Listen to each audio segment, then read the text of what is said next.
ઇતિહાસમાં અમુક ઘટનાઓ એવી હોય છે ને કે જેની પીડા સદીઓ પછી પણ જાણે તાજી લાગે. આજે આપણે ઇતિહાસના એક એવા જ દર્દનાક પ્રકરણની વાત કરીશું જેને આપણે સૌ છપ્પનિયા દુકાળ તરીકે ઓળખીએ છીએ. આ વાત એકદમ સાચી છે. આ દુકાળ માત્ર કોઈ આંકડા કે તથ્યોની કહાણી નથી. આ તો લાખો લોકોની વેદના, એમની પીડાની એક એવી ગાથા છે જેની ધ્રુજારી આજે પણ આપણે અનુભવી શકીએ છીએ. તો ચાલો આ ઐતિહાસિક ઘટનાને થોડું ઊંડાણથી સમજીએ. જાણીએ કે આ બધું શરૂ ક્યાંથી થયું અને કેવી રીતે થયું. સૌથી પહેલાં તો આ નામ છપ્પનિયો દુકાળ. આ નામ એટલા માટે પડ્યું કારણ કે આ દુકાળ વિક્રમ સંવત 1956માં આવ્યો હતો. જો આપણે અંગ્રેજી કેલેન્ડર મુજબ જોઈએ તો એ વર્ષ હતું 1899 અને 1900નું. અને સાચું કહું તો આ નામ જ એ ભયાનક સમયની ઓળખ બની ગયું. જરા કલ્પના તો કરો, જે ધરતી પર હરિયાળી અને સમૃદ્ધિ લહેરાતી હોય એ જ ધરતી પર અચાનક જાણે કુદરતે જ રૂઠી જાય. બસ આ કંઈક એવો જ સમય હતો.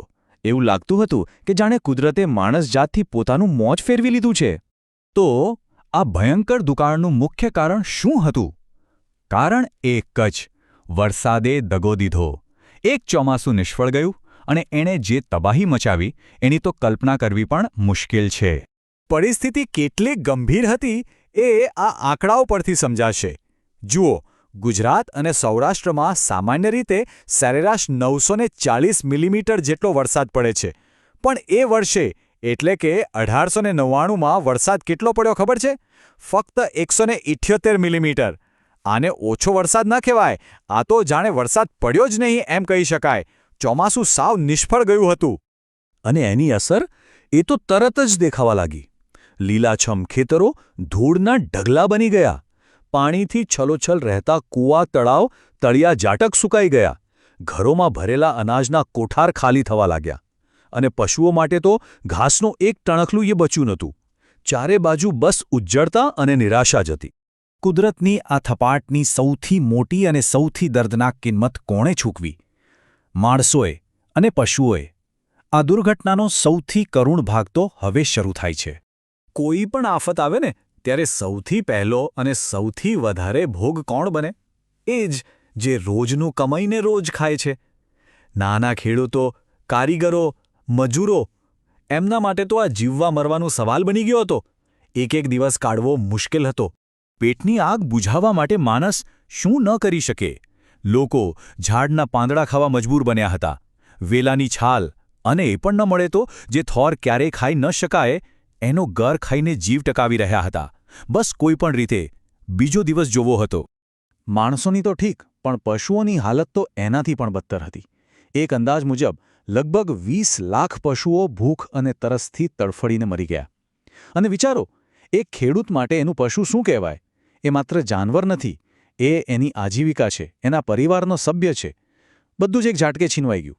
અને પશુઓ પછી વારો આવ્યો માણસોનો. માત્ર ગુજરાત અને રાજસ્થાનના વિસ્તારોમાં જ અંદાજે 10 લાખ લોકોએ આ દુકાળમાં પોતાનો જીવ ગુમાવ્યો. આ આંકડો કંપારી છૂટાવી દેવો છે. અને કહેવાય છે ને કે મુસીબત ક્યારેય એકલી નથી આવતી. ભૂખ મરાય તો શરીરને તોડી જ નાખ્યા હતા. પણ એ પછી ત્રાટક્યો રોગચાળો. જે લોકો બચી ગયા હતા એ જીવતા હાડપિંજર જેવા બની ગયા હતા. જાણે વિનાશનું બીજું મોજું આવ્યું હોય. આવી ભયંકર પરિસ્થિતિમાં જ્યારે જીવ બચાવવો એ જ સૌથી મોટી પ્રાથમિકતા હોય, ત્યારે માણસાઈ અને નૈતિકતાનું શું થાય? આ સમયે માણસના અંતરાત્માની અસલી કસોટીનો હતો. ખરેખર આ એક મોટો સવાલ છે. જ્યારે ખુદનું અસ્તિત્વ જ દાવ પર લાગેલું હોય ત્યારે શું સાચું અને શું ખોટું એ નક્કી કોણ કરે? શું નૈતિકતા જેવી વસ્તુ ટકી શકે? અને એનો જવાબ બેધારી હતો.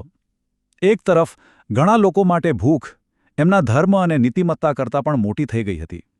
સામાજિક મૂલ્યો તૂટી રહ્યા હતા. બીજી બાજુ સ્થાનિક શાસકો અને બ્રિટિશ સરકારના રાહતના પ્રયાસો તો દરિયામાં એક ટીપું નાખવા બરાબર હતા. પણ આ બધી નિરાશાની વચ્ચે કેટલાક એવા લોકો પણ હતા જેમણે પોતાની અંદરની માનવતાને મરવા ન દીધી અને એકબીજાને મદદ કરી. એ જ આશાનો એકમાત્ર કિરણ હતું. આટલી મોટી તબાહી પછી પાછળ શું બચ્યું? શું આપણે ધૂળમાંથી કોઈ પાઠ શીખ્યા? ચાલો જોઈએ કે આ દુકાળ આપણને કયો વારસો આપીને ગયો છે.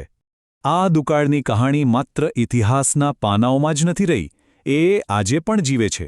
આપણા લોકગીતોમાં, આપણા વડીલોની વાતોમાં, જેથી આવનારી પેઢીઓ એ સમયની પીડા અને લાચારીને ક્યારેય ભૂલી ન શકે. તો આ દુકાળ આપણને શું શીખવી ગયો? એ માત્ર એક ઘટના નહોતી, પણ એક બહુ મોટો અને પીડાદાયક પાઠ હતો. પહેલો પાઠ એ કે આપણે માણસો કુદરત સામે કેટલા લાચાર છીએ. બીજો, પાણી અને અનાજ જેવા સંસાધનોની અસલી કિંમત શું છે એ આપણને સમજાયું. અને ત્રીજો, અને સૌથી અગત્યનો, આ ઘટનાએ આપણને ભવિષ્ય માટે જળ સંરક્ષણ અને ખેતીની નવી રીતો શોધવા માટે પ્રેરણા આપી. અને આ બધી વાત આપણને એક છેલ્લા સવાલ પર લાવીને ઊભી રાખે છે. શું આપણે વિક્રમ સંવત 1956 એટલે કે છપ્પનિયા દુકાળમાંથી મળેલો પાઠ ખરેખર શીખ્યા છીએ? આજની દુનિયામાં જ્યાં પાણી અને બીજા કુદરતી સંસાધનોનો બેફામ ઉપયોગ થઈ રહ્યો છે, ત્યાં આ સવાલ પર વિચાર કરવો બહુ જ જરૂરી છે, જેથી એ ભયાનક ઇતિહાસ ફરીવાર ક્યારેય દોહરાય નહીં.